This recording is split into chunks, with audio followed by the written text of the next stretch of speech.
says we'll do it for 14 days. I know. I've been trying to get for about 6 hours. Get a Costco. Get a 3-pack at Costco.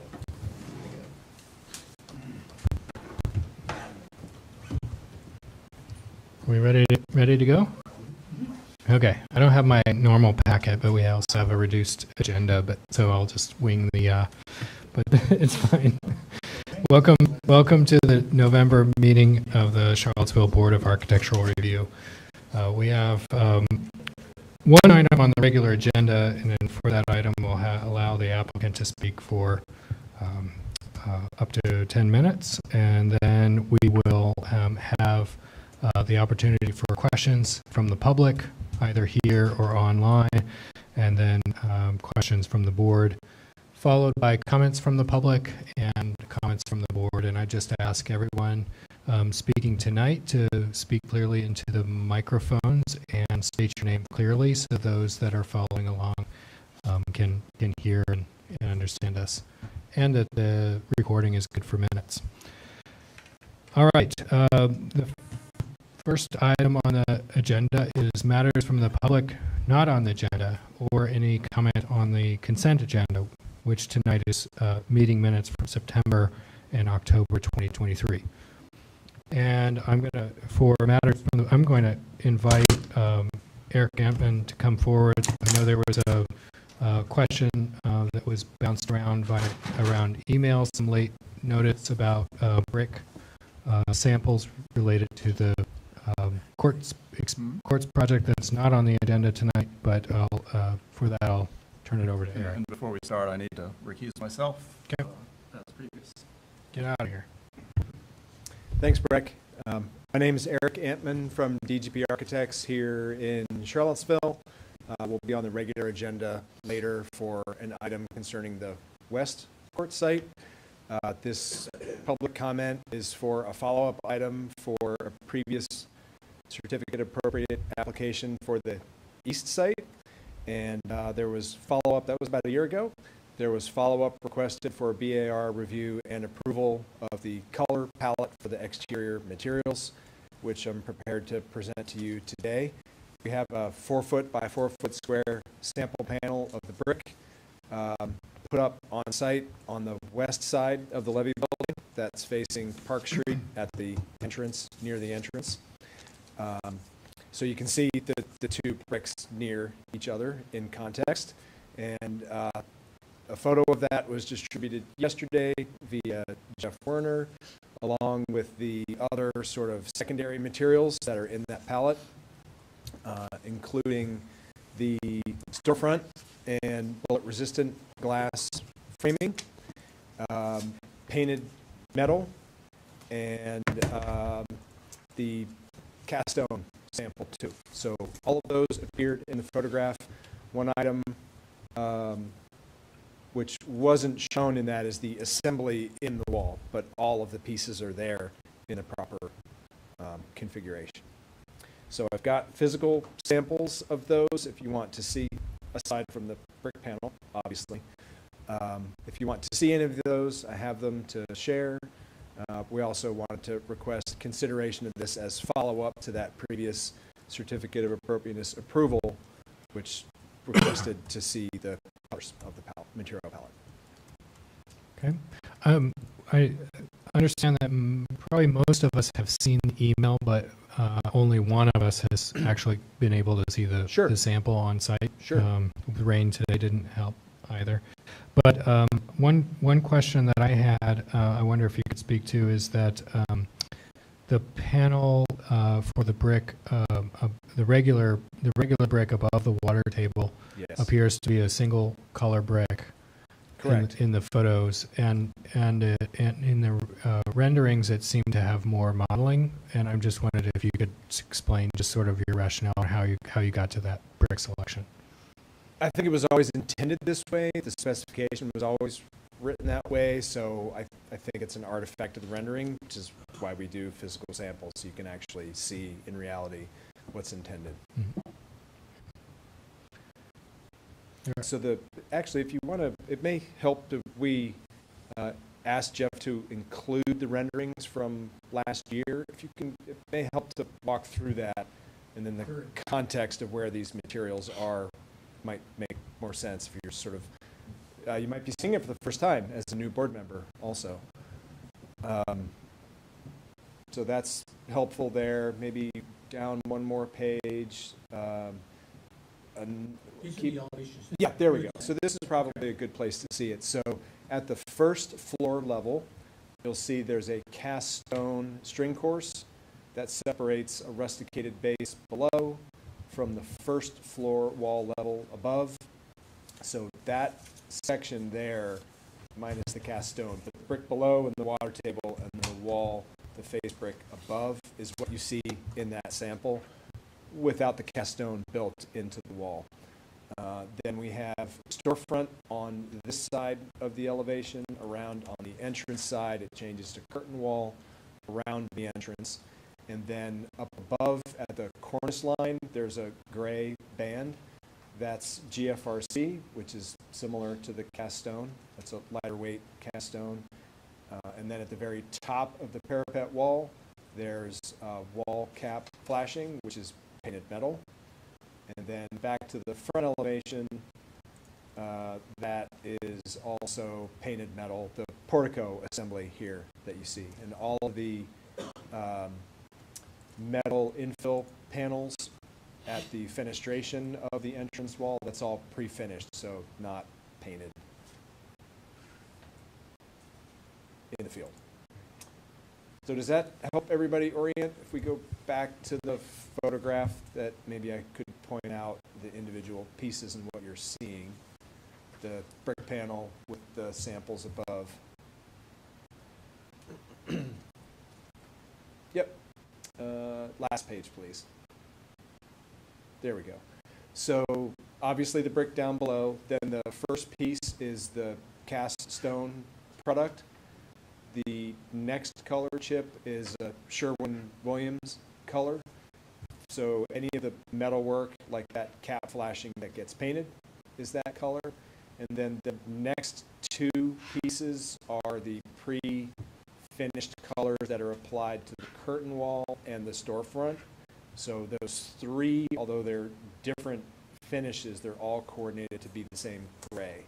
So the actual gray material that you're seeing for the window framing will not be that color. It will be the color of the sample pieces down below.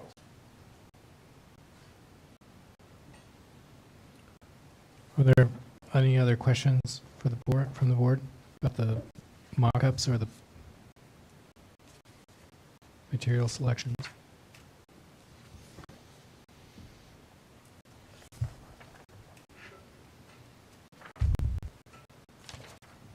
And the mortar for the sample is the intended Yes, mortar it is. selection. Correct.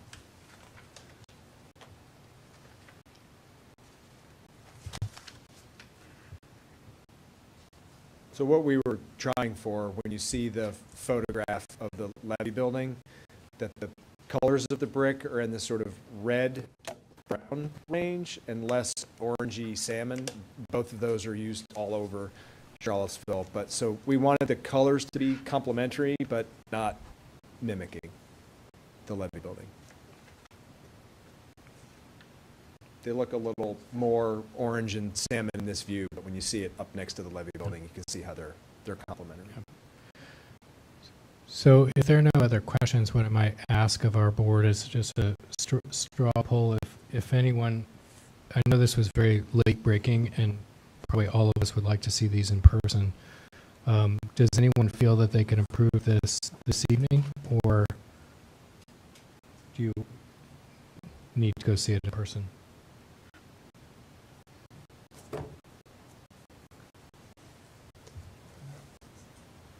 Okay, it sounds like we understand what you're getting at, and we just need to go see them. Sure. So But that is really helpful to have the background, and And thank I've you. got the box of samples here.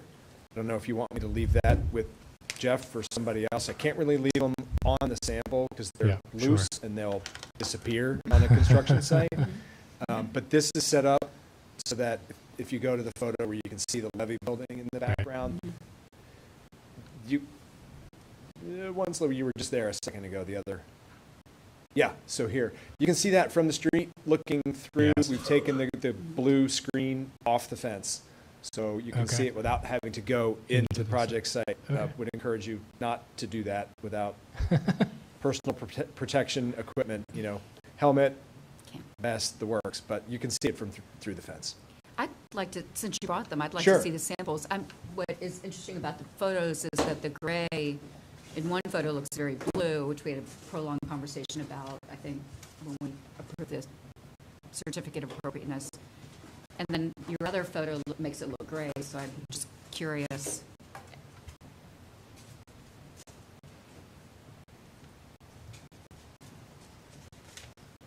Should we just all get up and go over? Those are Oh, awesome. gray colors. Oh, that's quite different. paint. Okay. And then these two are So the, that,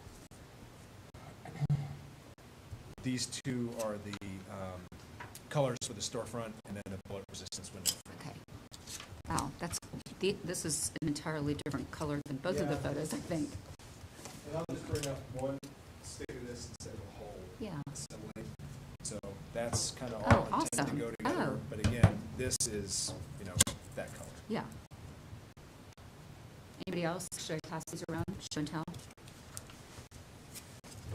This is completely different than the photo for me.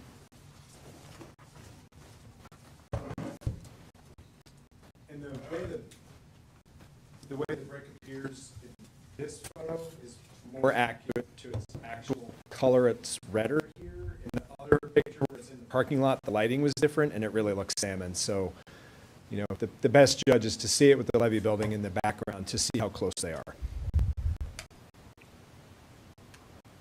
I was the one who drove by and the rusticated portion in the rain, you know, and late afternoon.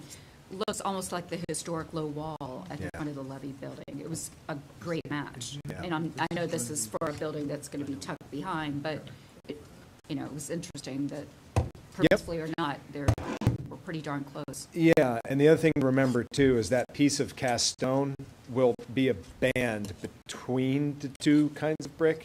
So they're sort of, they look close. The differentiation is not dramatic between the lower part and the above. So it'll be, I think, more interesting when that gray band for the string course is between. So the base brick is two types of brick, Correct. It's a blend. There's 10% of those browns. and then is the lighter brick of the base the same as the brick above? No. Well, it's the same color, but it has a different texture on it. There's a slight, it's a very smooth brick above, and it's, I don't know how to describe it. It's like a wire cut where there's a It's a slight, wire cut. That's right. there's a Hi, slight, everybody. It's Steve White, Fentress. you're very Yeah. loud. You're very loud. The That's- booming voice Oh, of the sorry. heavens. That's not your fault. Turn me down, Jeff. The voice of God. It has more texture on the lower part. Okay. Okay. And you've got those here. Don't. They're there. And Eric, can you just confirm that you're still planning on the rustication on the base? It's just in the panel. It's just constructed as flat. No, it's rusticated in the surface texture of the brick is rougher. It's hard to see in the photo than it is on the upper part of the wall. So the way it is in the sample is correct.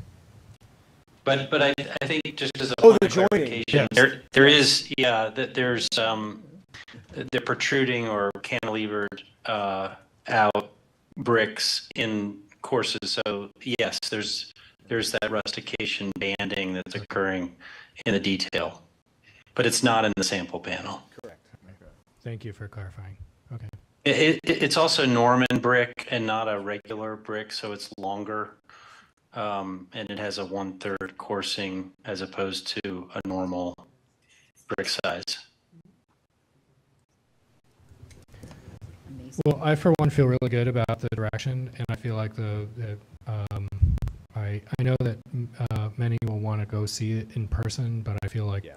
for me it is very much in keeping with the spirit of the application. I have no issues with it. And we understood that. We were just glad to be able to get it in front of you today. So thank you. Great. Just to clarify, this is going to be this color? not- Yes, that's okay, right. okay. Of course.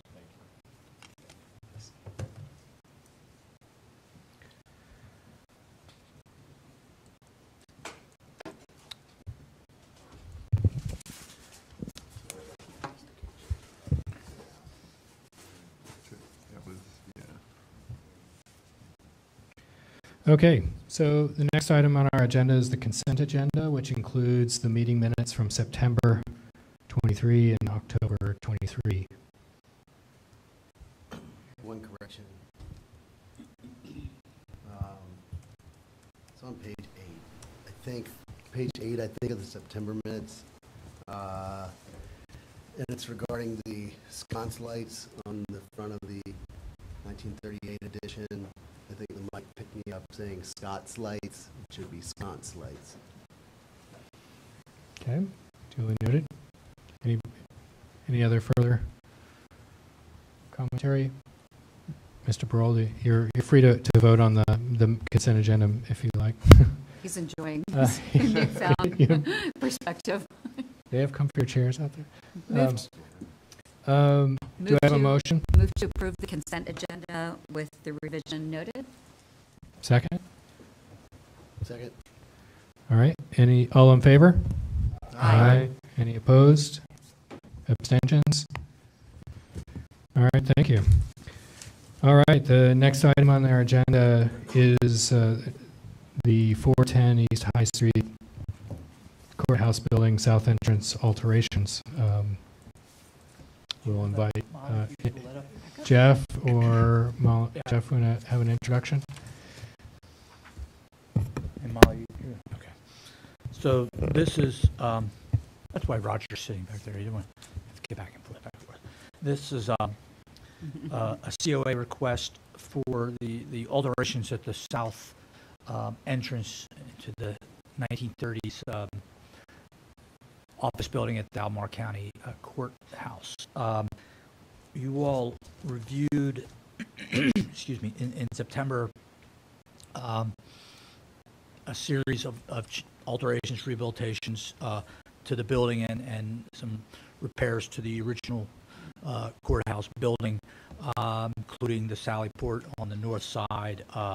And this work at the South Loggia, we decided to omit that from that approval and have some further discussion about the glazing within the arches that are in that loggia. And so there's a series of 5 arches. Remember, there'll be landscape changes, bring it up to grade, handicap ramp, and then the 5 arches on the loggia will be glazed, and then on the interior wall, entrance into the office building. I guess currently it's the outside door. There's a double door there that will be removed, but the frame and transom will be left in place. And then on either side are currently 2 double hung windows. Those will be, the masonry openings will remain, and they'll be opening up the brick below and creating an entrance and an egress door on either side of that former double door opening. And James Ziemer and I met with the design team back in October and discussed the options for glazing the arches, and I think we discussed some of that earlier, but the idea was to one, get the glass as far back into the opening as possible, which certain limitations given the width of the arches, but they've achieved that, and to try and glaze them to the extent possible that the glass wasn't what was the a prominent element to really get that sort of to dissipate into the arches. We also talked about the double door, the current double doors, and removing them and retaining that transom and the frame and all that. That will be left in place. And I know I need to make some notes that we talked about memorializing when that dates to, so that simply would be in our record. And then the last piece of this, there are 2 lanterns, exterior lights that'll be installed on the outside of the loggia. I'm not asking you all to approve a specific model or type, but you certainly can. But I think to acknowledge the style and design intent, that this is, going for something more of that colonial look and not something contemporary or modern. So, but I think the samples that they've offered it allows us to get a sense of the style that they're thinking, and then, as always, it comes down to what's available. So this, I said, a conversation you guys had in September, simply bringing it back because we did have questions, and then James and I did have a conversation, and just want to make sure that everything, that it fits with what you all were hoping to see. So with that, any questions for me? And I know Eric is here to answer any questions.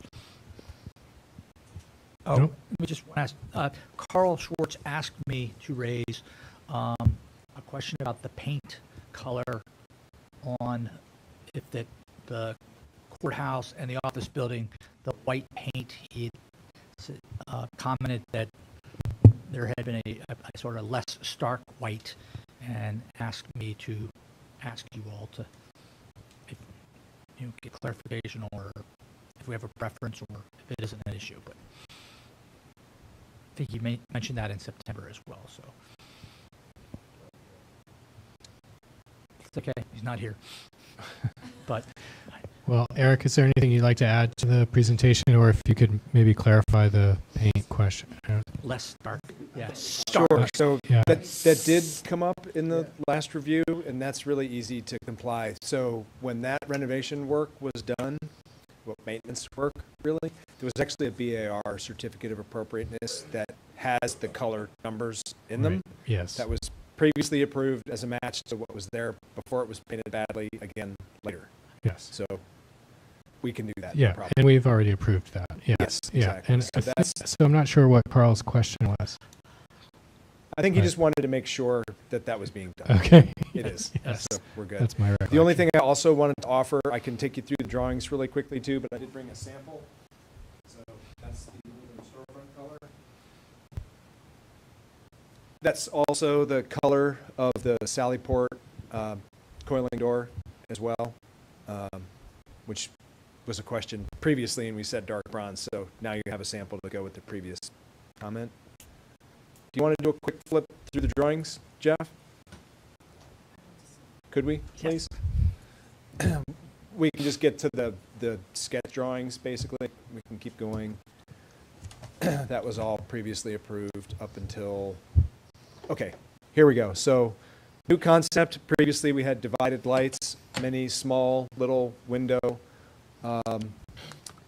lights and muttons. It's now been opened up so that the perimeter is dark bronze storefront framing, and then the center opening has a transom bar and then mullions to get an operable door in the center, which is ADA compliant. Can't do a double door, neither leaf would be wide enough. And then on the portico side elevations, left and right, that would be the same window treatment as the flanking windows on the main south elevation. Let's go ahead and go on, please. This is the back wall. So it shows the center opening there with the pilasters and entablature above is the current existing entrance. So the pilasters and entablature do date to 1938. It's just the door infill that's currently there, which dates to 1983. So the millwork is original. We will not be modifying that. We're only modifying the 1983 frameless door intervention, keeping the transom light as it is, but with a blind panel behind it, or painting it black on the inside. So this would be a marquee for notices or other things posted by the county. The entrance door would be on the left. The exit door would be on the right, not seen here, but flanking the center opening in the same position. Next drawing, please. So this detail shows the aluminum storefront entrance system installed in the brick arch openings. So we've brought the plaza level to the left on the exterior, sort of up to the floor level of the new flooring on the interior. So the brick piers, as they are, go all the way down uninterrupted to floor level. There's no added base or other work, so that your masonry opening is preserved in its current state. And then the storefront sits inside that with the framing set as far as it can go towards the interior face, just a half-inch reveal from the face of brick to the face of storefront framing. So on the exterior, you have 7.5 inches or so, as deep as we can possibly get that window set back. So the shadow line is as deep as it can be on the exterior to sort of preserve that appearance of the void of the opening rather than having a white door and window system installed there. And then I think there's a detail, the next, yeah. So this is the detail for the intervention on the back wall. Again, the existing openings are kept as they are. It's just a new door frame system set within the openings as they exist. And then the left drawing shows, back one please, yeah, the left drawing shows that sort of blind panel in the center opening. The next slides just respond to some questions that were asked. I think I've already covered that. Let's do a quick flip just to make sure. Yeah, this clarified that the door leaves are 1983 and the millwork was 1938. Was there anything else? Yeah, and then this is just the whole sort of sequence for where that was documented in the 1983 construction drawings. So that's all I have to add. Okay, thank you. We'll see if there are any questions from the public that might be tuning in online, or questions from the board. Can we just go back to the existing Sure. exterior? It was pretty early in the packet.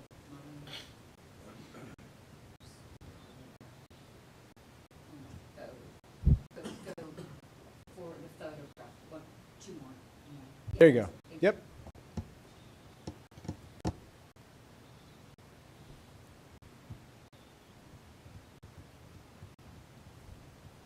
I have pictures inside the loggia, if that would help. So was Carl's comment about the main door, or the repainting of this? Oh, just the white. Becoming doors?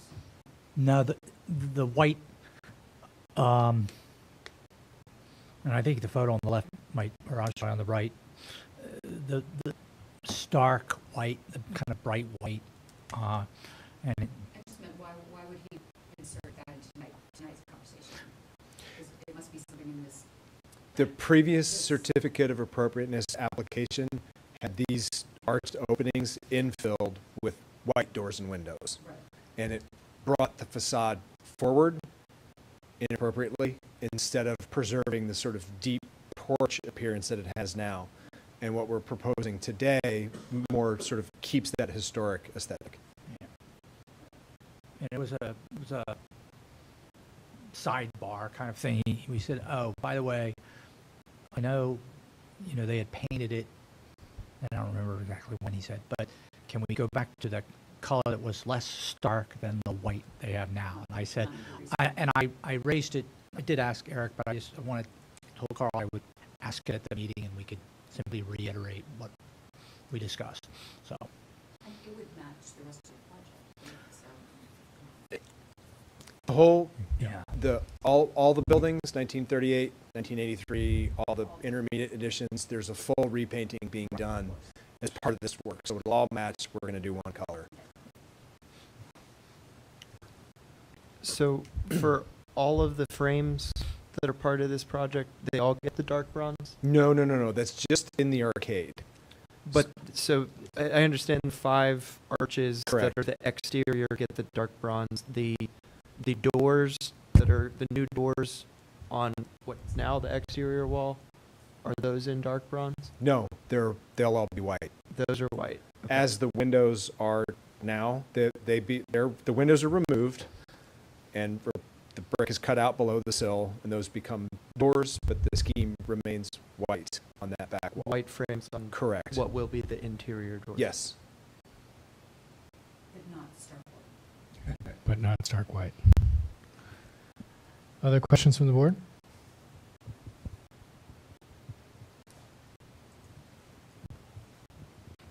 Okay, we'll go to anybody online with a comment. And I will move to any comments from the board. I just want to thank the applicant for reaching out and meeting with us to go through the details on the loggia infill. I think y'all addressed all the comments and questions we had during that meeting about verifying the millwork around the front door as being original and being sensitive to that, and also working really hard to especially find a frameless window that'll work in those loggia openings, because we had looked at some frames and understandably we need it for the door, but it's great that we're able to achieve a full window in the other openings, again preserving the kind of fenestration of solids and voids, which is typical of Virginia courthouses. So nice job, thank you very much.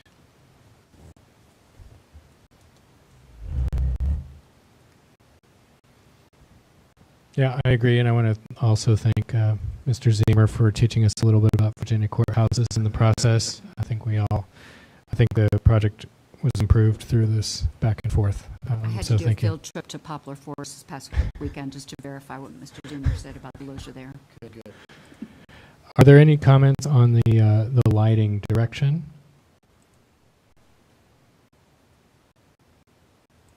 Would someone care to take a stab at a motion?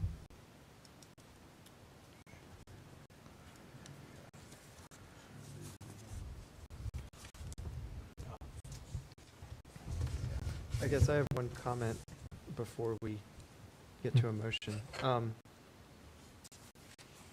I think all the frame list looks really nice. I think you're achieving what you're setting out to do. I guess I'm just wondering about the color. We see the hand-rendered sketch with the mullions and the white for the exterior. And I guess I'm just wondering, inside that vestibule, if you've got the exterior windows in the dark bronze and the doors on the interior in the white, whether the dark bronze is really going to achieve the kind of disappearing that you're trying to do, or if it was in white on the exterior, if that would kind of blend, kind of make it all fit together. I'm sure you've thought about it. It's surprisingly effective. We did the same thing, not with arches, but with linteled openings for the Madison County Courthouse.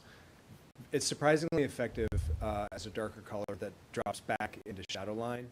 And the Caroline County Courthouse, which Mr. Zemer actually pointed out, we looked at that together and separately also, and it's got a very similar kind of intervention. It's very effective. It's not invisible because it's a solid material, obviously, but it does recede more into shadow line and respect sort of the original aesthetic more than the white material does. And it's deliberately different than the doors and windows on the back wall by intention. Right.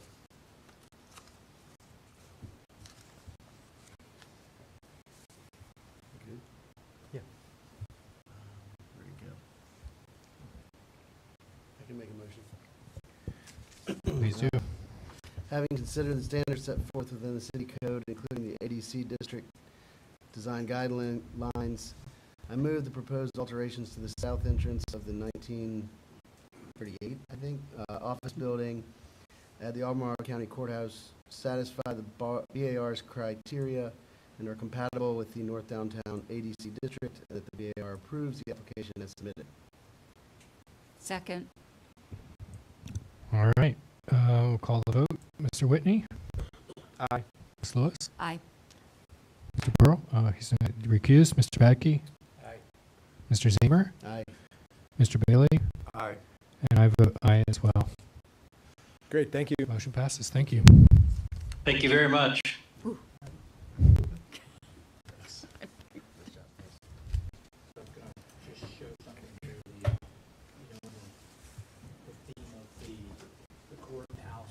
Square, so, I think y'all know it.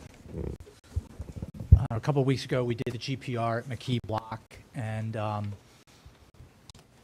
everything, all the footprints seem to be where they should be, and so I've been playing around with trying to, I think, show, sorry, my screen is really not, come on.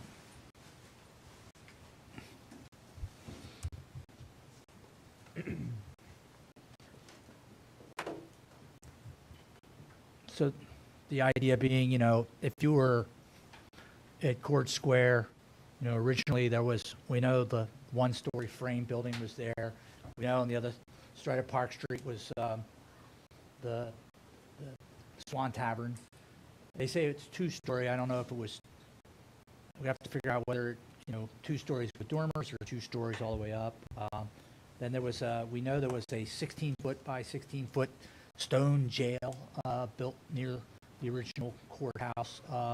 That seemed to have lasted in various iterations up into the 1870s. And then, of course, at some point, we're not certain, but around 1800, we see the emergence of the buildings at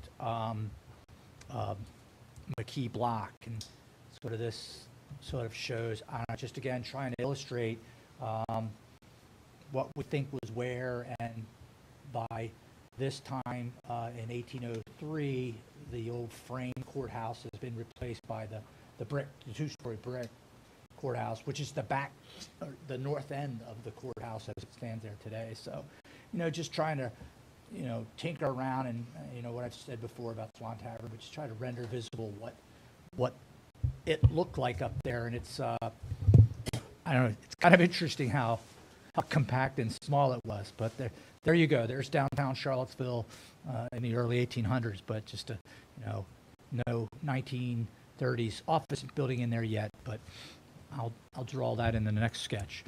All right. So Yes. Question. So McKee Block wasn't aligned with 4th Street? Is that 4th Street? It was. That was the back side, and I think it was called Union Street. And there were a couple houses on the corner facing west, but it was predominantly all facing towards. So it essentially was what used to be Jackson Park now. And like I said, everything was right. So it was it was in the middle of the park, not on 4th. Fourth ran behind it. Pardon? Fourth ran behind it. Right. The I just thought there were more. I thought there was a setback from the courthouse. I'm going to show you this. Plans and I've seen. all will be revealed. The So essentially what I've seen is that, thank you, that there was an alley, so street that was predominant between here and the courthouse. So right about here would be the east side of where the Jackson statue stood. And it's this building here was moved to Court Square from Milton at some point. But yeah, it's we have all the dimensions. So it's 213 7th Street, the little white building across from Injec, across from I didn't know that, but okay. my office building for decades. That's supposed to, that one on 213 7th is supposed to be the oldest building in Charlottesville. 7th. Yeah, that little white building that gave Silverman an alley.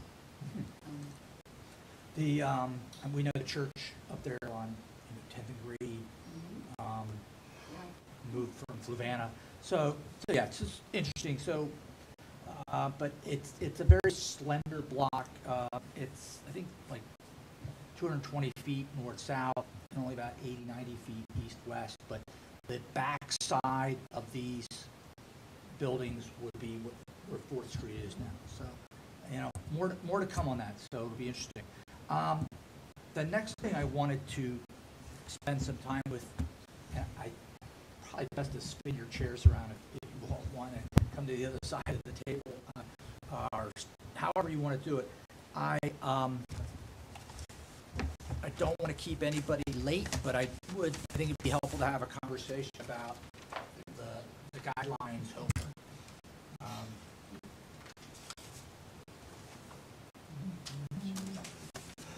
Take one, pass the other. Stand.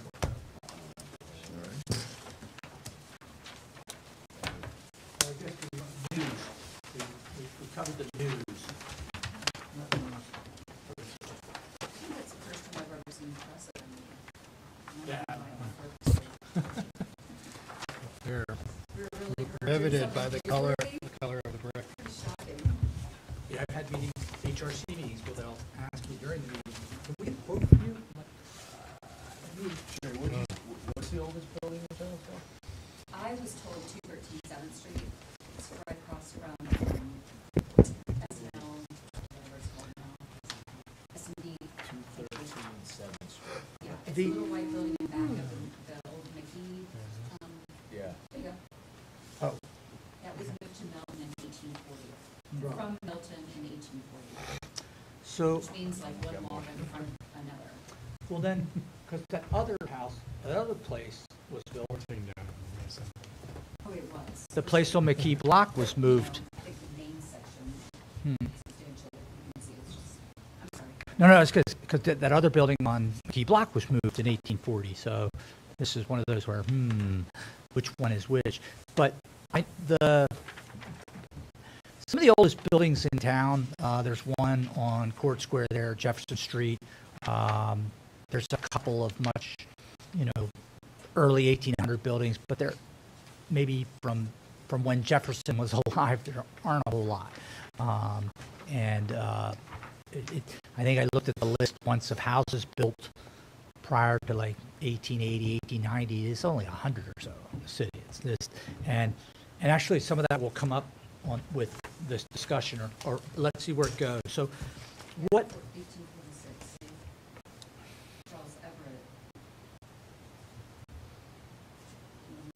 Molly, He okay. moved it from Milton. He owned the property and moved it from Does he Milton. refer to it as a tavern name in that?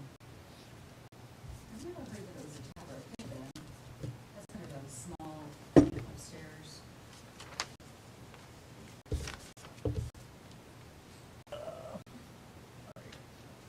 Did I stick it in my?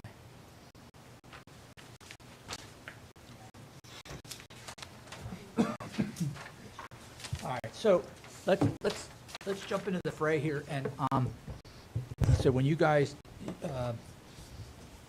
decide it's time to wrap up and head home, just say so. But what I did, what I handed out is, well, for both of them, they're both the same, more or less. It's the ADC district. I've got West Main Street, and the other one is North Downtown. What I did was I took out of the current guidelines what were the description of the district. I tried to I put some samples in there again, just sort of mnemonic devices that as you're looking and thinking, maybe that would be helpful. And then I also added to show some maps, just to show the development of the urban form of Charlottesville. And the point being is that we don't have a lot of old stuff. So when we talk about the things that were particularly on West Main Street, what is it that we're trying to capture? What is it we're trying to preserve? What is it about that street that's worth incorporating into future projects as they come our way? And in some ways, it's an easy answer. In other ways, it's a complicated answer. And I also a lot of information stuff because I'm a visual person, and the visual clues are helpful to me. I went through an exercise today, and I'll show you in a second, that was really helpful in trying to understand all this. But what, listening to the meeting, the last meeting we had, and Breck summarized it as that the goal of reevaluating these neighborhood descriptions, these district descriptions, is not to determine what should go there or what should something look like, but to take a look at what is there and what is it about those districts that are character defining. What are the features? What matters about those? So the point of that, and Breck said it much better than I ever could, but wasn't that when someone looks at the guidelines in these descriptions, it's telling a story of that space. It's not saying, here's what your new building needs to look like. So then the other thing I did, the long spreadsheets, love my spreadsheets. I used categories from the design guidelines, primarily from new construction and addition, and then I threw in some stuff as they popped into my head. Again, not that everything needs to have a note behind it, but just a way to trigger a thought or an observation or a way to look at it. And what's really striking is when you say, all right, I'm gonna tell somebody about West Main Street, section west of 10th Street, and I will say it has some street trees, overhead lights, overhead utilities, it's auto-oriented, it's mixed scale. I mean, that's really, the blank starkness, the empty space on this. So I don't know what the right answers are, but I think my thought was, if this format is helpful or it's a waste of time or the paper's too big, we can do this for all the districts. And I will print out copies and mail them to you, and you guys can tinker with them. And then we can have a discussion and sort of, almost like a scavenger hunt. What did you see? What did you find? And to just really anchor what these districts mean. And then one other thing I wanted to ask you, and let me share my screen real quick, and then I'm going to let you guys just have a conversation. Come on, screen. For this one in particular, it seems like it may make, it almost seems like you work through the sub areas and then see what the common themes are to roll up to the overall district. Yeah, I think it's helpful in that way. And I guess, if you said it was electronically, where we could edit it, then we could just type into it. We can actually meet and talk about it. Mom, am I still in this meeting? Oh, here I am. We talked about whether the boundaries were correct, and this one especially stands out to me. I think of West Main Street going all the way to Ridge McIntyre as the same district. That's not downtown to me. Yeah. It seems like a very odd spot where it stops in That this. was one of my comments also. That's one of the things I've, Oh, it does say bus stations in C too. Not heard of that map. It doesn't get it far for the map. we are going to, that did come up in a conversation earlier about extending it, just because it's somewhat confusing to have that distinction between at least West Main, have it come down to the Omni or to the courts. All right. Where's the current terminus? What's this last street? It's just before the Quirk, going, Six well, is right there. yeah, it's, or after the Quirk. I guess 6 is like public oyster. You know, where's the JFL and Baptist Church? So that's 6. right there. I see. So let me real quick just ask some questions that would be helpful to me and hearing, from the architects in the world here and figure out how. So, I mean, these are, one of the things we're dealing with in the new ordinance is both stories and measured height. So there's, 5 stories or 70 feet. So, but I thought it would be helpful for us to all kind of like agree, okay, 1 story, no questions there. 2 stories there, had to throw in my house, but, would we all agree those are 2 stories? Although, this one's pretty cool. It's a really cool building. It's about 3 blocks east of here. Even 9th Street. So, Or I don't know. It's not listed or anything, but it's next to like Charlottesville Day School, like at that Yeah. area. It's really neat. so, but 2-story there. Then it gets a little, I never know, is that 2.5? Is it a half if it's an attic, or is it a whole if it's a room? What makes it a half? And James, how would you, so that we're all using the same words? What's that? Put me on the spot. Yeah, absolutely. That's what most real estate people and most architects would call that. Okay. Anything that's above the main eve line is a half. All right, so there you go. So as we're out walking, making observations, that's helpful to know. We get, some of these, the Smith's house, I get, they say that's 1, 2.5. So I don't know, it's just interesting how many of these upstairs are really full rooms, but that's helpful to see it that way. We've got, some interesting things downtown. I guess I would call that 3-story with a, yeah, something, the fire hose tower or whatever. And these, I don't know how the new ordinance will refer to them, but that's above the cornice, so we would call that 3-story then. Okay. Isn't there there's kind of a percentage of that top floor that they can exceed before it counts as an extra story?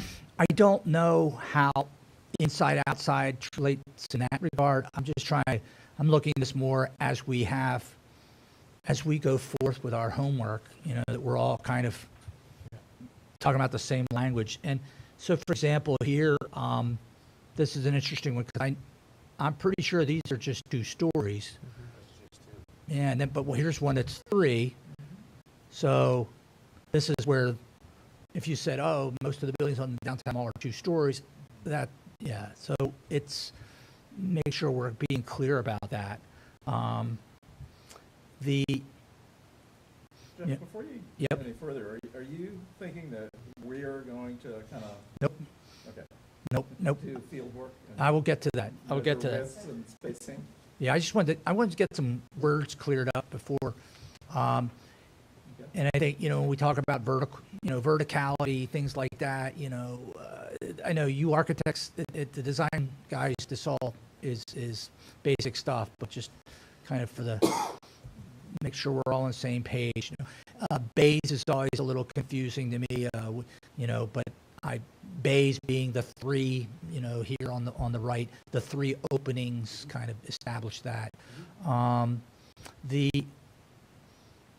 verticality of this, but there's one in here where I said, we've got some great examples. It's in our guidelines about, the 3 parts of a building. You have to have the foundation, the wall, and the cornice. And we've got examples of that. Then we've got, things where I don't know exactly, maybe I'm being generous calling that a cornice. So, some of the details to keep in mind. Actually, this was the bank up there on, park. But yeah, just having it, I don't know, architects, would you call that a foundation or a, Base of sorts? yeah, or can we just say modern and we scoot by? Yeah, I mean, not every design is going to follow the base body harness. Okay. And the reflection's lovely. Yeah. I think, to also look at streetscapes, and this is that High Street, the 2 blocks on High that I think, seeing how that things are, that alignment. It's also a different streetscape than we have in a lot of places. So, and I don't know. Also, this one where what's helpful to kind of illustrate. Is it helpful to have, are there places where images like this would be helpful, or is that just an A-school exercise that's unnecessary? So you don't have to answer. I just throw these out to kind of get some things. Again, going back to when we think about Charlottesville, here's the 1877 map. This is a 1915 map. Each of those dots represents 10 people. So it's kind of not a lot going on here. So keep that in mind when we're trying to think about our historic fabric. In fact, here you see the progression of the town. 1888, we became an incorporated city. Still a relatively small place. Then that's useless. Also, when we're out looking, our guidelines talk about buildings being articulated in the facade, and these are 2 buildings where the facades are articulated, but they're just huge walls. And so, I don't know how we incorporate. I think some others in that. Oh, I don't know how we incorporate what's been built. Who asked me the question the other day? Now that when we've approved something with a COA, does it become a contributing structure? Like if they wanted to knock down the standard, would they need a COA for it? I don't know the answer to that. In downtown it would be. In downtown, the code building would be contributing, right? What's that? The code building is contributing now, right? Everything in downtown. Well, that's gonna change because in the ordinance, it's going to be what is determined to be contributing in the district by district description and in the map that goes with it.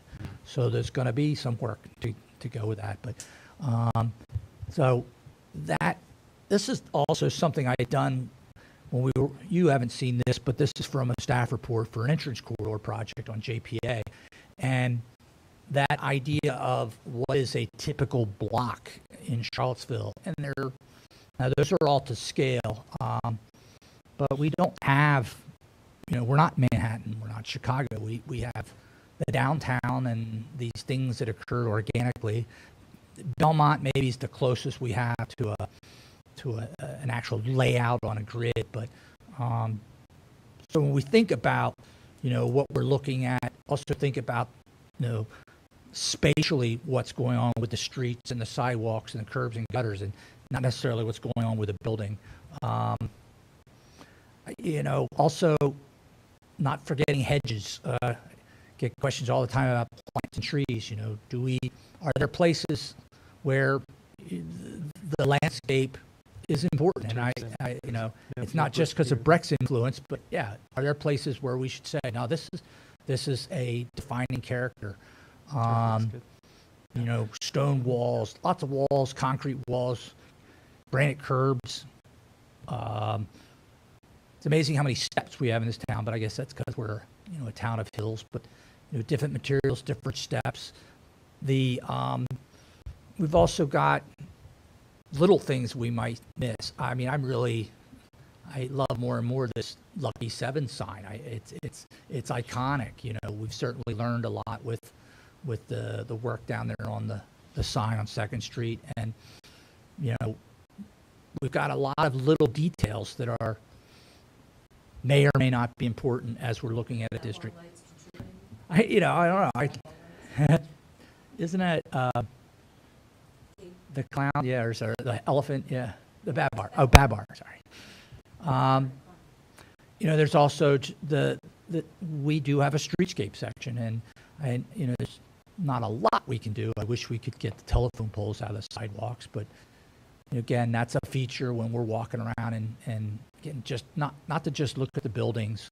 I think, and Breck's been on this work committee about the downtown mall, but there's a lot of back of the buildings. Now, the one on the right is over on the corner, but there are places that are, within the district and within the public right of way, and maybe they need to be looked at a little bit differently than a few sentences in the guidelines.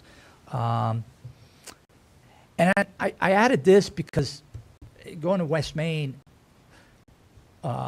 if you had to say what's prevailing on West Main, it would be the bottom photograph. Those are historic structures on West Main Street. That's the 20s, 30s, and 40s right there.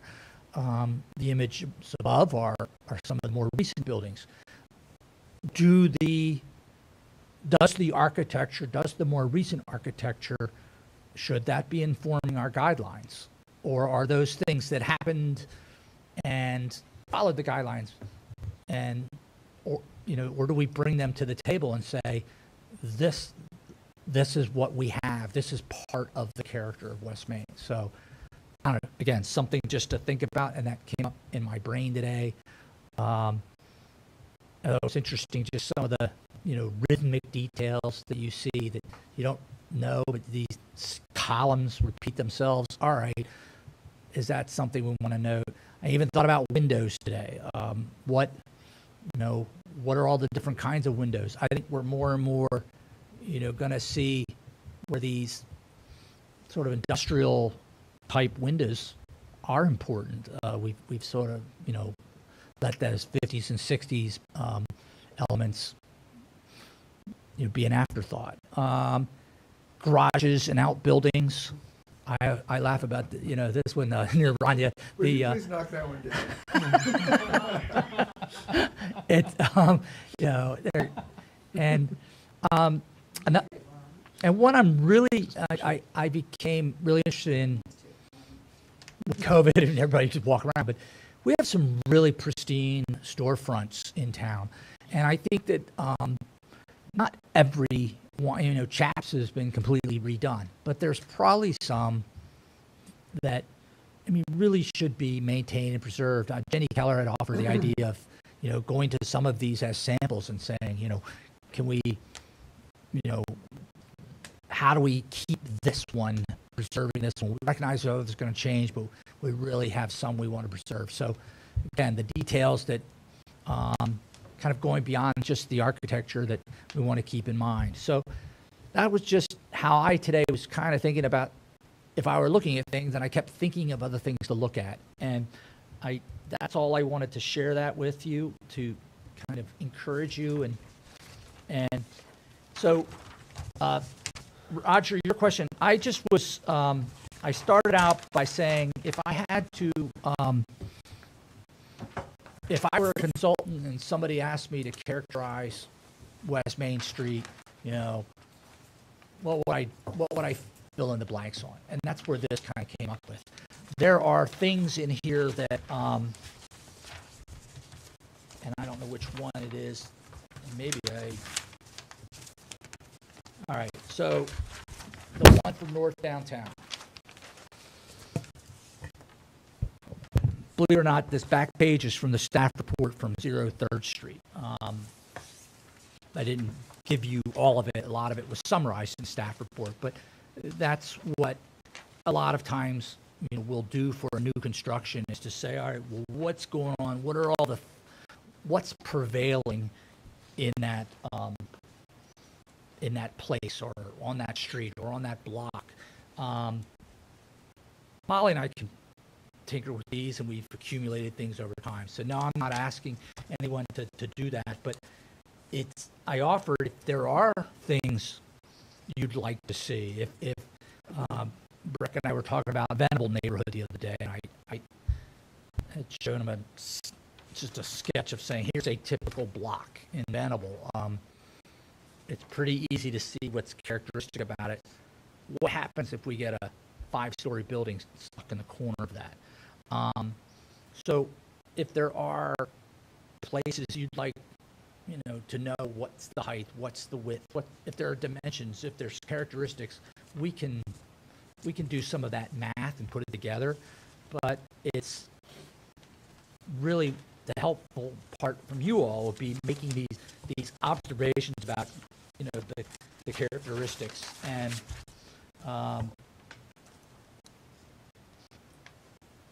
seeing things that, you know, I'm not an architect, so seeing things that you all see, that you can help Sherry and I see it. And Brad, you know, what are the, or Kevin, what are the things that Brad, Badke, Kevin, sorry, the, and there anything else with that yet? Anything else in here that you think I could add? And I kind of want to hand it off to you all and ask me questions, or I think it's great.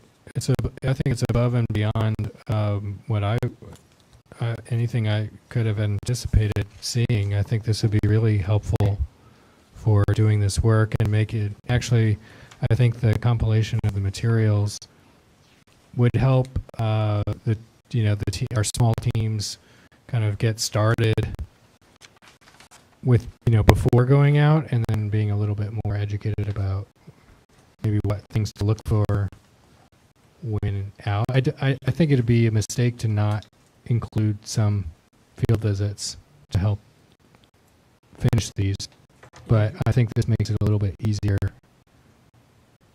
you had asked me, the thought before was, all right, I'll put together some teams and say, all right, each of you pair up and do the following. Molly and I were looking at it, I got 8 districts, I got it, and we had something else going on. So I didn't make a decision on that yet, but what I'm thinking is I'll create these for all the neighborhoods. I said I'll print them out, mail them all to you. You can Google Car Drive, you can pair up. It's almost what would be the best way, or first should I simply say, you know, James, you and Ron, I'm, you know, connecting you two for the next 2 weeks. Go do your homework. I think, yeah, so it's easier to maybe say, everybody kind of collect your thoughts, and then we have a collective. That sounds meeting. daunting. For me, I know. I would prefer a smaller chunk to dive into than kind of a loose, like, what are your thoughts? Okay, I got you. You wouldn't have to do it as pairs necessarily. But I, No, Okay, I don't know. all right. What do you? I don't have any other thoughts.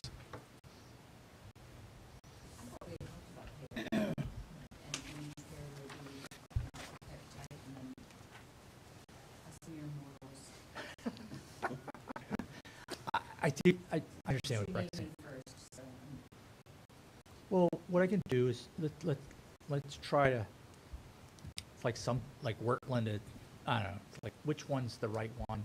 Oh, don't worry too much about that. I think I think we still will come back and look at what people came up with. It's not like those two people will be the only Right. voices.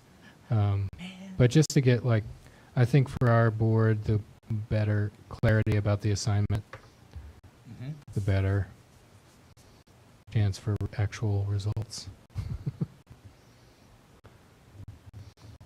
I also think that with these two examples, just at a glance, the West Main Street is going to take way less time than North Downtown, potentially. Just Yeah. based on, One street to walk. you know, volume. It's a good At point. the same time, there's a lot more uniformity in the North Downtown, but you're right. Well, There I are- I guess I wonder if, again, going back to, does it make more sense to divvy it up by sub-area? You know, it's eating the elephant one bite at a time, right? Well, let me try to break it down, and I get to that next week. And I think, yeah, it's that, just the more I thought about it, and I really encourage you, go back and listen to the last meeting. I know it's sometimes fate worse than death, but it was actually a really good discussion about how to approach this and some of the thoughts and ideas. And, but the onus is on us, or maybe it's not the onus, or it's the we've got the opportunity to sort of shape this. And I think, for Carl had made the comment to me the other evening that the guidelines are in good shape. They really need to be edited. But chapter 1 really needs to be, that's where we can put that work in and establish, as Tim Moore would always say, what's the preservation goal of this project? What's the most important thing? What are the things that we're going to zero in on as the elements that matter? And we have the opportunity to establish that and present that to council. What council is going to do with the ordinance, I didn't get the update I needed from James Freeze, but everybody's just been going 1,000 directions. I think it appears that council, everyone got their letter, and council appears very interested in moving this thing forward. So we'll see what happens at that meeting, I guess, next week or two. A lot of the recommendations you all had, that night that we talked, I think most of those have gotten into this. I haven't read through the whole thing a second time yet, but I will. And then, but a lot of weight is being put on what we do with the design guidelines to address some of the concerns have been raised about additional density, additional height, who gets to say what. And I pointed out that the BAR has always had to make decisions. There's always been something that conflicts with the ordinance, but that's why we have the appeal process. So I don't know why everybody's so worried that this is something we've never dealt with before. Now, if you all said, well, I don't think a building should go there at all, I think that should be a field, that's probably pushing things a little bit, but you've done design things that you don't let, if someone is proposing a 10-story building, the BAR and zoning limits at the 10 building, the BAR has never said you can build a 20-story building.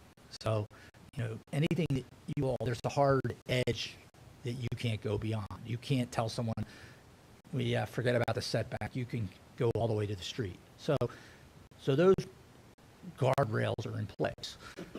And if an applicant doesn't like what that the BAR has approved or recommended, they can go to council. They've always been able to do that. So I've been trying to push back a little bit that this is suddenly, something brand new.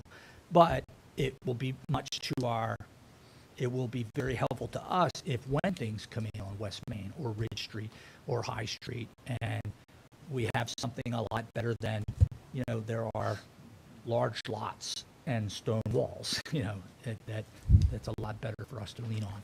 So This chart on the back of the north downtown. yeah, you like that? Really intriguing, because this gives you kind of an objective way you can actually speak to an applicant and say, yeah, all right, it fits the zoning ordinance, but, it's out of whack with what's actually happening there.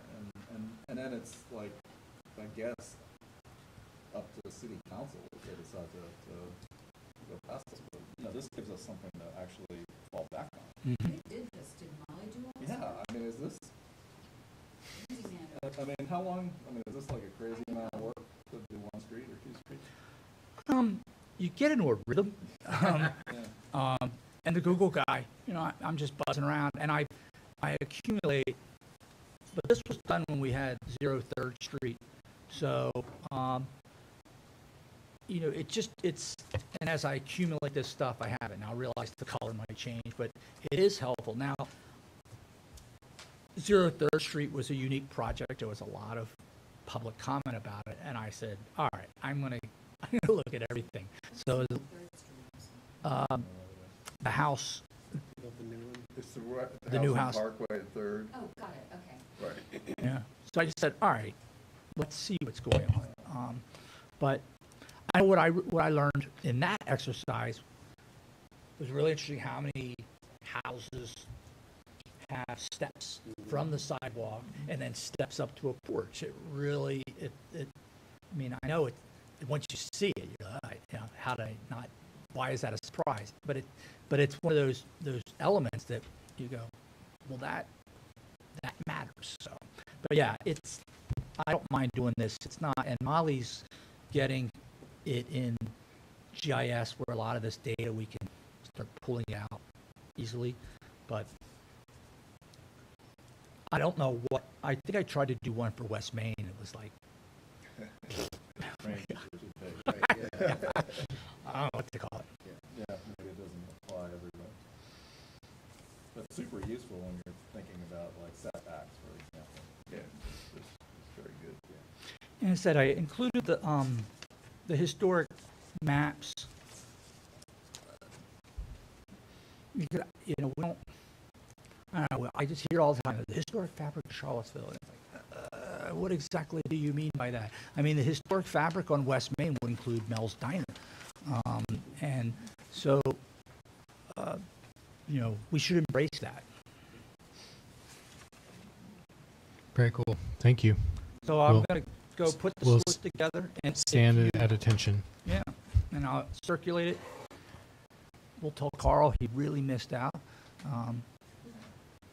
He was so apologetic. I'm like, it's like, Carl, I think he'd been in, the planning commission was meeting like every other day. You don't owe me an apology. Well, thank you all very much. Thank you. And I'll send this out. We have a couple things coming up. One, we need to elect a new chair and co-chair or vice chair or associate chair, whatever we call it. No, actually, as per what I had said last year, I would not like to stand for a chairpersonship next year. I have one more year remaining on the board, and I think it would be healthy to have some additional leadership. So just put that in everybody's pocket as you think about that for And I next think month. I'd previously informed the group that I don't plan to use the ladder to step up to the chair. Would be happy. Anyway, I won't stand for being whatever. Well, we'll Stand have- for whatever that word is. Yeah, we'll have, I won't accept a nomination for vice chair or chair. if asked to serve, so, we should have a full group here, in December, so we can make those decisions. Except that Roger said he wouldn't be here. Yeah, I'm not gonna. Oh. Well, you all can. Voted in there, buddy. Yeah, I'm gonna be, I guess I'm just,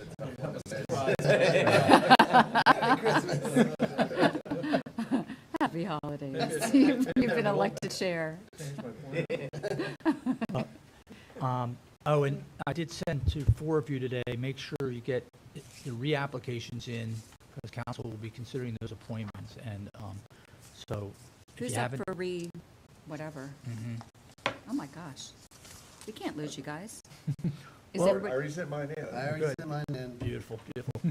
Kevin, Roger, have you already reapplied? Are you Kevin? We'll have a conversation with the family, Okay. but, yeah, I'd like to. Yes. Okay. And they vote, You'll have me. the application deadline is December 8th. Mhm. And then they vote on it the next Tuesday or Monday? When's the Monday? I can't keep track I of guess their what I'm meetings. getting at is, They meet will first we and know second. by the next BAR meeting if we are returning or if they have accepted our application? Well, it's through the end of the year, so you, Well, I know Yeah. that's correct. Yeah, but we whether don't know we're when gonna be council on is the we making board should, making a yes, decision. we should. next year. And I will, You at least would know how many more applicants are in, right? I I just ask 'cause it matters when we're voting for officers.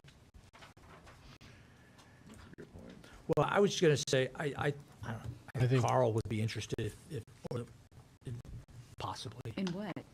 being a chair or a co-chair. Or, He was already chair. Is he able to be if he's the planning commission's designee to the BAR? I don't, there's nothing in the bylaws about who must be. Just curious. I do want to say I've never seen it before in the time that I served on the planning commission and as the planning commission delegate. It isn't typical.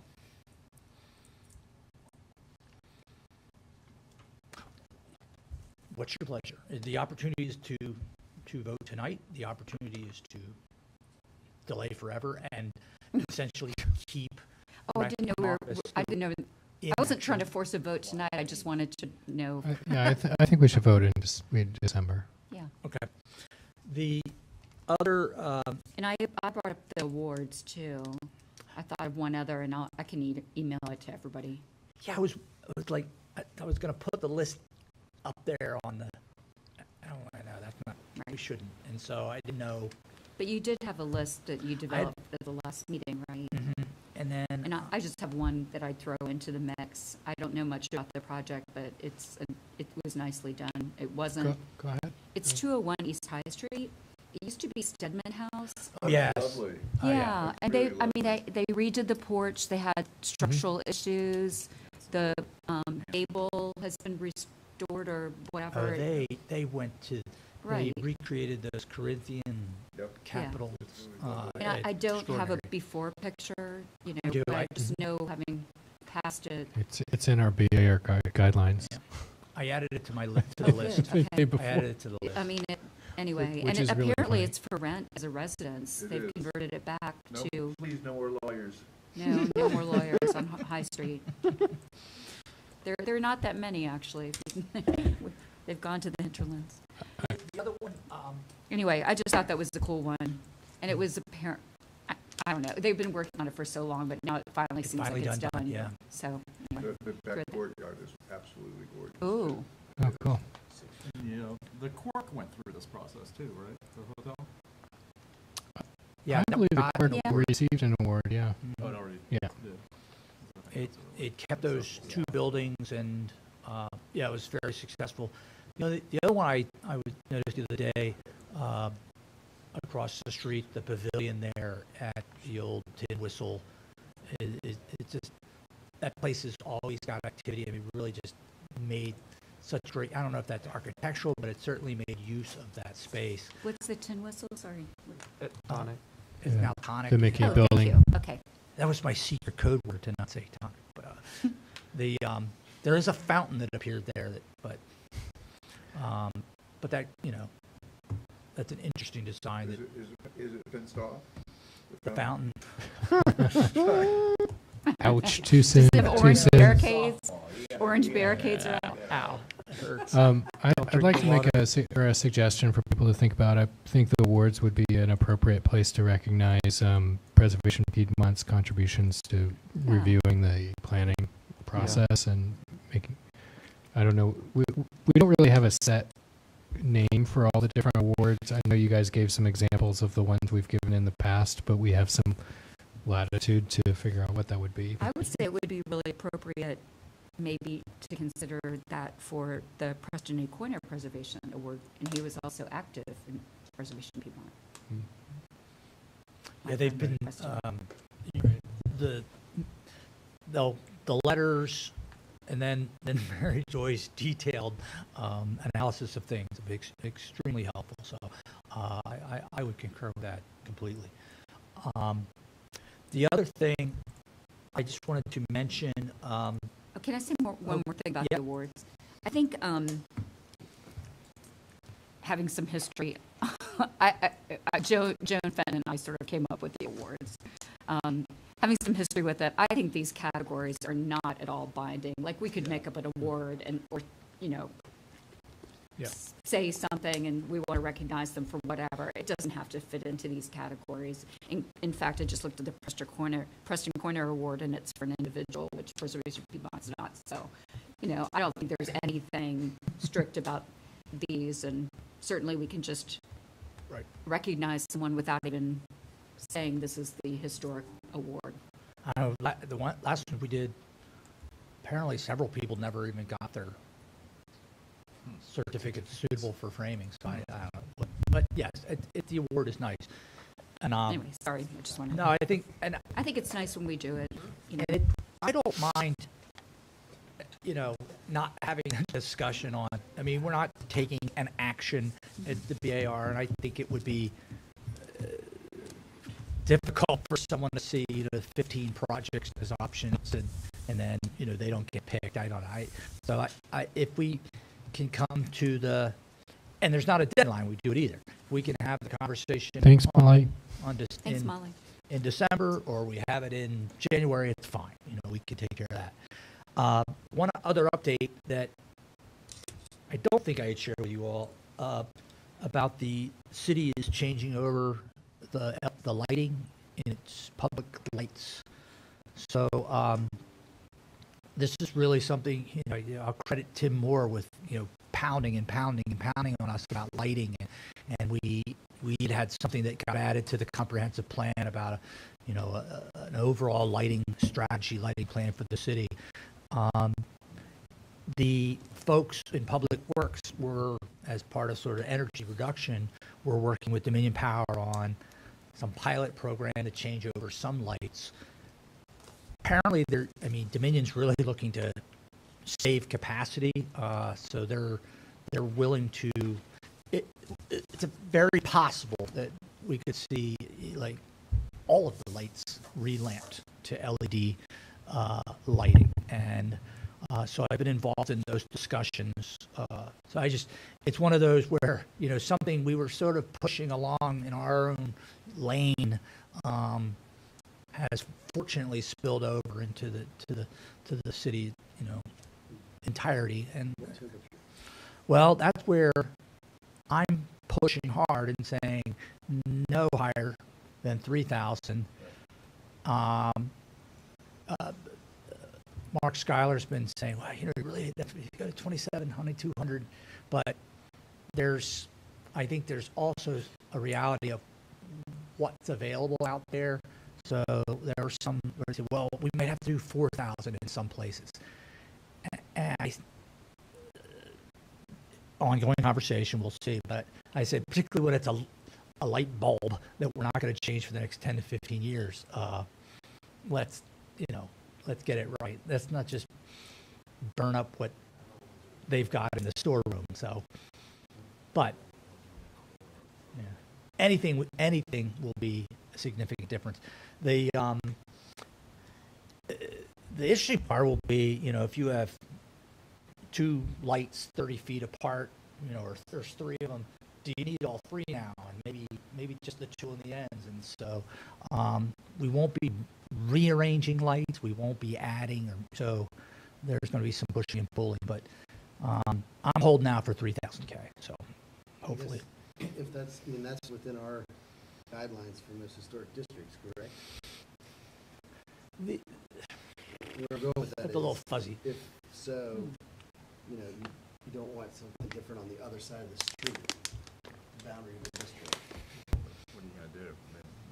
Well, what I'm hearing is saying they're going to just they're doing it uniform it citywide. citywide, which I think is great, but it should follow the lead of historic districts. It's like the downtown mall. Those are actually city-owned lights. And a couple years ago, Craig Fabio and I worked with a guy in charge of the light bulbs, and they've been working towards getting uniform. Those things are expensive. It's like so they're still, hey, we've got to use this $800 light bulb, but working to have at least consistent color within areas. So again, just sharing with you all some success behind the scenes that's come out of discussions that you all have had.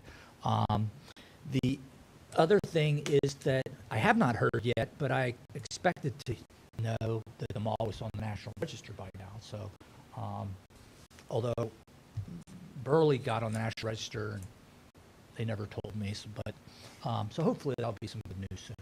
I did share earlier the tree commission changed the tree list. Ginkgos are out. Why? So, Just planted one. well, you have to dig it up. So, yeah, ginkgos are out. Why? Sugar maple are out. Why? That's the other one I planted a few years ago. Yeah. What the heck? So, What is this list? What's in? Ginkgos are you can make an argument that they drop trash. yeah, I never said anything bad about the sugar maple.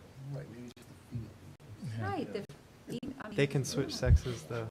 Yeah, The architecture school just had some that switched. they just. Just they the ones with the What stinky is, what does the berries. tree list entail? What's acceptable to plant So in ADCs? the, the city has, and council adopts it just like our guidelines, and it's recommendations from the tree commission, and we do have an urban forester, and some of you met Steve, and primarily what's going on in the right of way, but still what's the overall tree coverage in the city. But the tree commission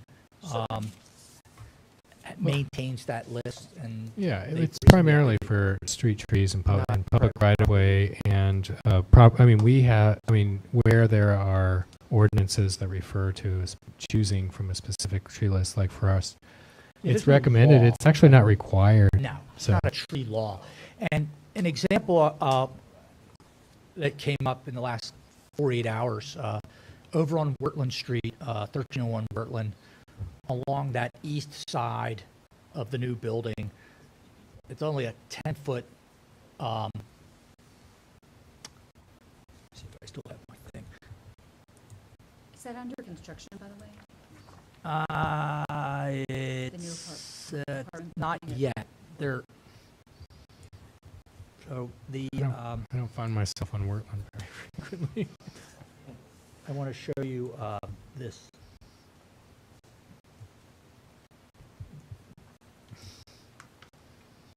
I also understand the house on Preston Place that we saw like 3 times is not going to get built at all The one next to the, in the old parking lot yeah, as you get down Yeah. to Burley and Capel.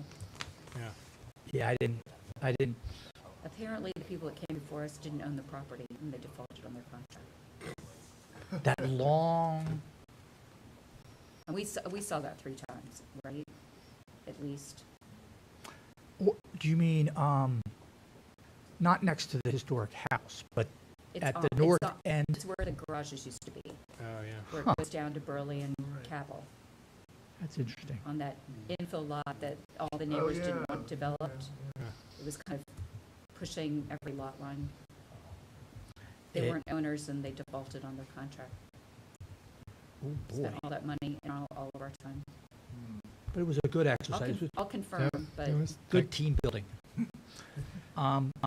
So this was, here, this is Wirtland Street this way, and this is that, there were 17 ginkgo sentinel trees going in there, and but did the tree commission require them to take all of them out? be diplomatic here. So in the review of the site plan, in the review of the site plan, They're not, they used to be native, and then they collapsed to China, and then they were reintroduced to the rest of the world where they always were. So it's a relative thing. that's right, they've come back. That's what Breck said. They were They've here returned. millions of years ago. They've come back. Yeah. So the forester, city forester reviewed the site plan and noted the ginkgos are no longer on the list. You have to pick something different. And the letter cycles back to me, and the developer saying, "Well, what's going on? The BAR approved this design." So I've had explain. The BAR is not; these are not recommendations. This is approved, and it carries weight. However, if the ginkgos are off the tree list and not there anymore, and I spoke briefly with Breck about it the other day, this isn't a street, these aren't street trees, this is really an area they're trying to fill in back there. So I was like, all right, well, what? I told the applicant Friday, I said, talk to Water Street Studio, ask them to give you some alternatives. And the other thing that Steve Gaines wanted was diversity. He doesn't want, single species plantings. And so I told the developer that if they brought me a design that came from the landscape architect on the project and not, people saying, I really don't like ginkgo or I don't like sugar maples. I said, I want to know there's a design here. because I want to keep them moving forward. But I'm also going to have to resolve that, when, let's assume this, well, I won't assume, knowing Water Street, this was an intentional design element of that project. The ones on water have been beautiful in the last couple of weeks, I have to say, gorgeous. Yeah. As So they I, turn colors, and so is every sugar maple in my neighborhood Yeah. and in downtown. I mean, I don't know where this came from, but well, I'd like yeah. to talk to that arborist.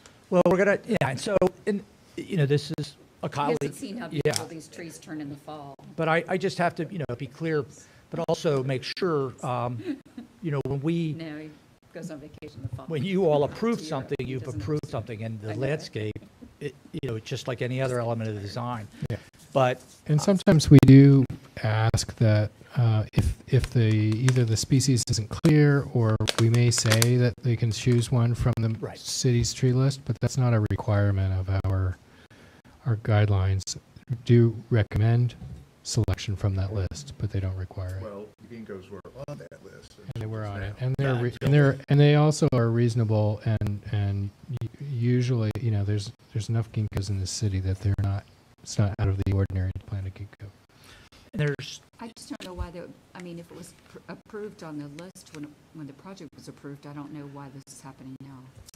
and I'm going to take care, it is from the outside looking in, it's, hey, city staff, get on the same page, and we will. No, But, I wouldn't say it's the city staff getting on the same page. It's like one staff person trying to, that doesn't make sense. all a team. And, It's sort of a vested rights thing, really. Like, Yeah. like, well, just, that's what say, if this project, after the zoning ordinance is passed, we have to look at it under the new zoning ordinance? That's Right. ridiculous. And for There's- example, in the front of the historic house is that dwarf Father Gila. Father Gila, and you all had met, that was a specific point, it's even in the COA, of something low that allows visibility of the historic house. So a comment was made again about a single species being used there, and I said, That's It- no. you find something else that's only 3 to 4 feet tall. That's how you create hedges, like, Right. That- So, Landscape design. Yeah, that's landscape design on every piece of property in the city. and we're going to get to it. let's But deputize Breck to have a conversation with this Well, individual the who thing just seems, there's a very good reason for it. I think it's to make sure we're all having the same conversation. There is concern about diversity and things, and I know Steve, like looking at the trees in the mall, says a single species, but there's still, this is design. This is not just building architecture; it's landscape architecture, and I just make that clear. But sharing with you all, if you would like to see the new tree list, remind me. But I did create. This is what I'm a little bit. This is the top is, from Wortland Street, and that, not really a great image of it, but there's an apartment building to the east about 20, 30 feet. But under the new zoning, you can slam a building up to that property line. So all of this discussion about different types of trees, it's almost, ginkgos are tall and thin, I would Yeah. note. At least And we the don't- see on Water Street are very, And we don't have very many native species that do that. So I just, I know I have a degree in forestry, but I've probably forgotten all of it. But I know you don't put a 60-foot canopy in a 10-foot alley. So, but I'm sharing this also because as we think about the design guidelines and stuff, yes, the landscape is critical, but I think we need to say, and do you have enough space there for that tree? So, but that's the only adventures I had to share with you all. The social chair had a request earlier this evening that My wife said that we have to wait a year to come back. So, No, she didn't. She didn't. I guess, Jeff, do you, on the radar, are there a lot of applications for the December meeting? Yes. Not a lot, but at least one, but I'm not, love to see it materialize. We will know So wait a next minute. Tuesday. Just curious. So, One is a lot?